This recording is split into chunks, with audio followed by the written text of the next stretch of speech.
Semua neng-neng juga lagi ngaji semuanya. Iya. Oh lagi ngaji. Iya konon katanya mama itu semua santri-santri putrinya itu semua dinikahin, betul nggak itu? Betul. Oh betul. Betul. Nah saya mau ngajak pulang tuh Neng Alia. Enggak sopan kamu.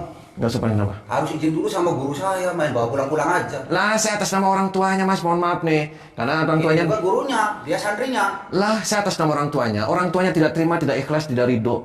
Karena di sini dititipkan untuk ngaji. Waktu orang tuanya datang ke sini itu ditugaskan kepada guru saya untuk mendidik, dan apapun yang terjadi di sini bukan urusan Anda. Lah kesini nih aja orang tuanya itu untuk menitipkan anaknya untuk ngaji.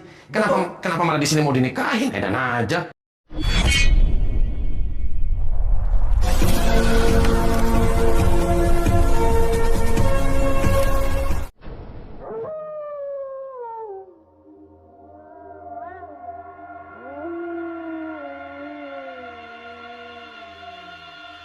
Assalamualaikum warahmatullahi wabarakatuh.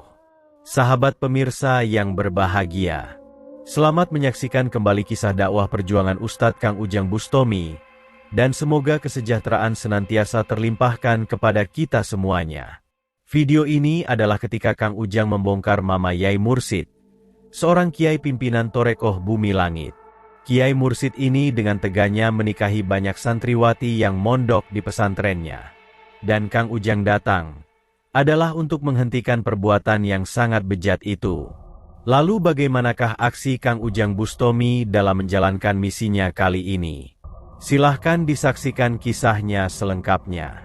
Dan semoga Allah Subhanahu wa Ta'ala senantiasa memudahkan Kang Ujang Bustomi dalam menjalankan setiap misi dakwahnya.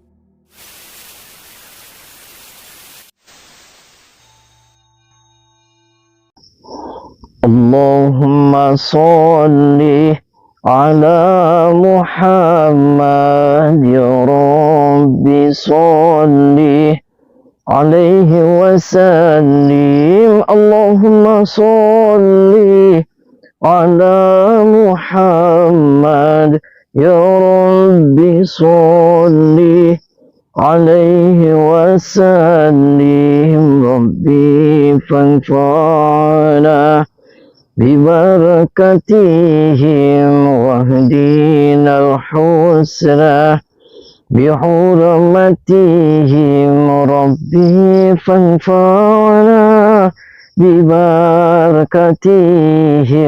واهدنا الحسنى بحرمتهم.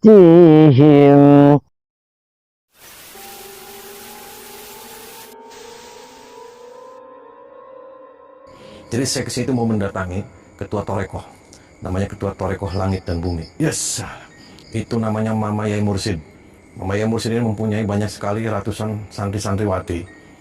Dia itu, semua santri-santriwatinya itu semua, hampir semua dinikahin sama dia. Yes. Jadi ini saya ini atas nama wali murid, orang tuanya, namanya Alia. Jadi orang tuanya Alia itu nangis-nangis sama kameramen, minta tolong. Sahabat Kang Ujang Bustomi yang berbahagia. Kisah ini adalah bermula dari Pak Rahmat, seorang ayah yang ingin putrinya menjadi perempuan yang berpengetahuan luhur tentang ilmu agama. Maka dimasukkanlah sang putrinya yang bernama Ning Aliah itu ke pesantren Torekoh Bumi Langit yang dipimpin oleh seorang kiai yang bernama Mama Yai Mursid. Namun ternyata, niat hati Pak Rahmat yang luhur itu tidak sesuai yang diharapkannya. Bahkan dia menjadi sangat menyesal karena merasa telah menghancurkan masa depan putrinya. Itu disebabkan setelah beberapa bulan Ning Aliah tinggal di pesantren Mama Yai Mursid itu, dia kemudian dipanggil agar datang ke pesantren. Yang tujuannya adalah agar merestui sang putri, karena sang Kiai Mursid akan menikahi putrinya. Tentu saja Pak Rahmat tidak merestui pernikahan dari sang putri. Karena putrinya dia masukkan pesantren adalah untuk mendalami ilmu agama dan bukan untuk agar dia segera nikah muda. Apalagi, yang menikahi sang putrinya adalah seorang pria yang sudah cukup tua. Pak Rahmat pun kemudian datang ke pesantren untuk menjemput pulang putrinya. Namun betapa kagetnya Pak Rahmat, karena putrinya tidak bersedia pulang bersamanya. Bahkan sang putrinya mengatakan bahwa dia ingin tetap tinggal di pesantren dan menikah dengan sang kiai, karena dia sangat menyayanginya.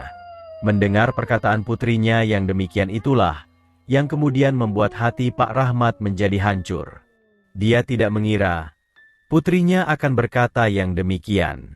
Dan ketika Pak Rahmat berusaha membawa paksa sang putri, para santri sang kiai kemudian menghalanginya. Dalam kondisi yang demikian itulah Pak Rahmat kemudian datang kepada Kang Ujang Bustomi. Dia ingin meminta bantuan Kang Ujang agar bersedia mengajak putrinya pulang. Juga membongkar pesantren Torekoh Mama Yai Mursid yang menyesatkan itu. Dan karena mendapat cerita miris dari Pak Rahmat itulah Kang Ujang kemudian segera menjalankan misinya. Kang Ujang pun segera berusaha mencari tahu tentang sepak terjang dari pesantren Torekoh Bumi Langit pimpinan Mama Yai Mursid itu. Setelah itulah Kang Ujang kemudian mendapatkan cerita yang lebih mengiris hati. Ternyata, setiap santriwati yang mengaji kepada Kiai Mursid pasti akan dinikahinya jika sang Kiai suka kepadanya. Dan sangat banyak santriwati yang sudah menjadi kurban nafsu bejat sang Kiai. Sebab itulah Kang Ujang segera datang ke rumah pesantren dari Mama Yai Mursid itu. Kang Ujang ingin membongkar praktek sesat memalukan tersebut, juga akan menghentikannya. Dengan mengaku bernama Doraemon yang seorang vlogger dari Jakarta. Maka datanglah Kang Ujang ke pesantren Kiai Mursid itu. Dan ketika Kang Ujang datang ke rumahnya, Kang Ujang melihat Ning Aliyah yang juga ada di sana.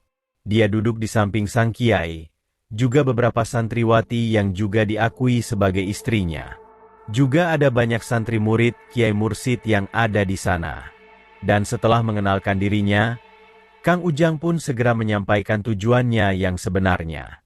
Bahwa sebenarnya tujuannya datang adalah untuk menjemput pulang Ning Aliyah. Kang Ujang mendapat mandat dari ayahnya agar mengajak pulang ke rumahnya. Terlihat sang Kiai langsung menolak permintaan Kang Ujang yang demikian itu. Ning Aliyah adalah istrinya. Ning Aliyah juga sangat mencintainya.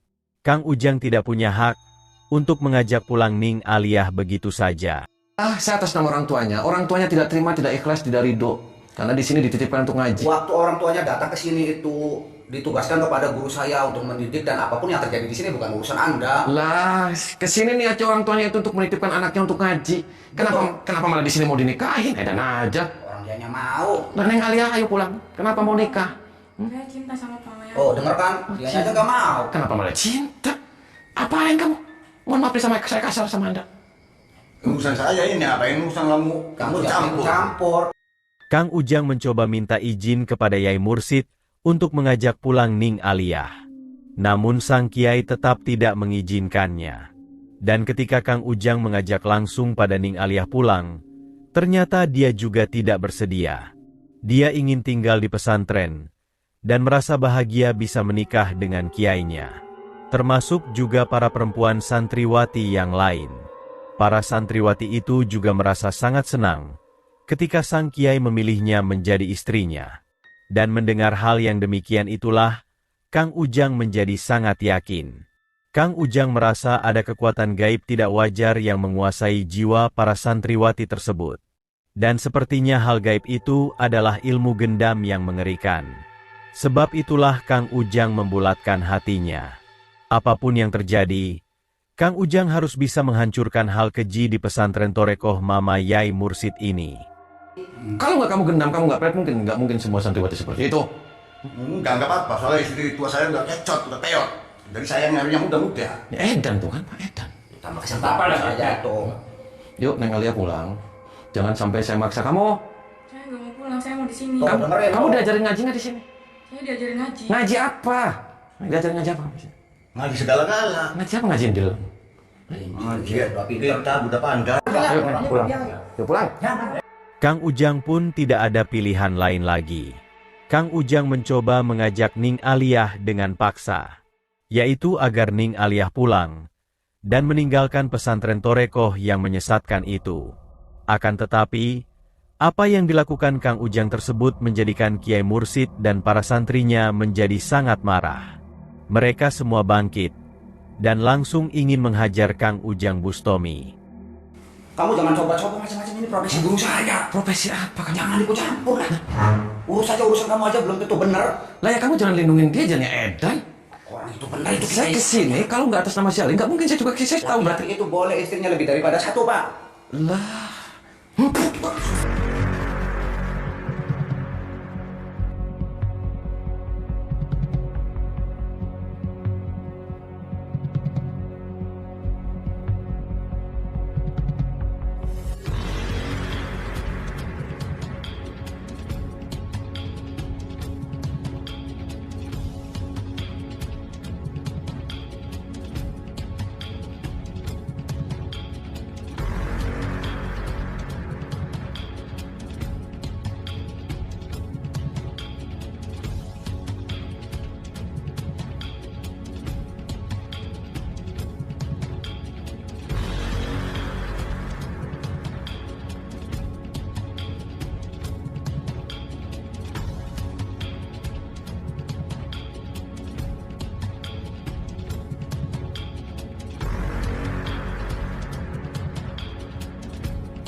Dan setelah menghancurkan para muridnya, Kang Ujang kembali mencoba berkata kepada Mama Yai Mursid, yaitu agar bertobat dari semua perbuatan bejatnya, juga mempertanggungjawabkan semuanya kepada pihak yang berwajib.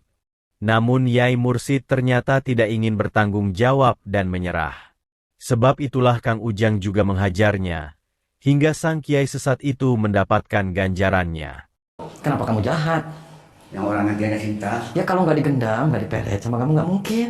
saya nggak main pelet kok. Jangan bohong. Nggak pernah melet. Jangan bohong. Enggak, Nanti saya jawab pas. Mau saya jawab pas. silakan. Oh, berani kamu? So?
Sang kiai pemimpin toreko sesat itu masih terus memberikan perlawanan.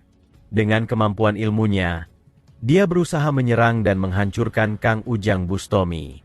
Akan tetapi, Kang Ujang ternyata masih sangat tangguh untuk dia hadapi. Sedikitpun ilmu iblis itu tidak mampu menggoyahkan tubuh Kang Ujang. Sehingga pada akhirnya, ilmu hikmah pamungkas Kang Ujanglah yang kemudian menghancurkannya. Ketika ilmu hikmah itu menghantam, tubuh sang kiai langsung tumbang tak berdaya. Maka tamatlah riwayat sang kiai sesat berperilaku bejat itu. Dan setelah menghabisi sang kiai, Kang Ujang kemudian menyelamatkan dan menyadarkan para santriwati kurban kebejatan Kiai Mursid. Terima kasih telah menyaksikan kisah dakwah inspiratif yang penuh edukasi dan kemuliaan ini. Ambil sisi positifnya dan buanglah sisi negatifnya. Tentunya kami juga berharap kisah dakwah yang kami sajikan ini bisa memberikan manfaat, juga menjadi petunjuk bagi para pemirsa. Dan semoga Allah Subhanahu wa Ta'ala senantiasa memberikan banyak karunia-Nya kepada kita semuanya.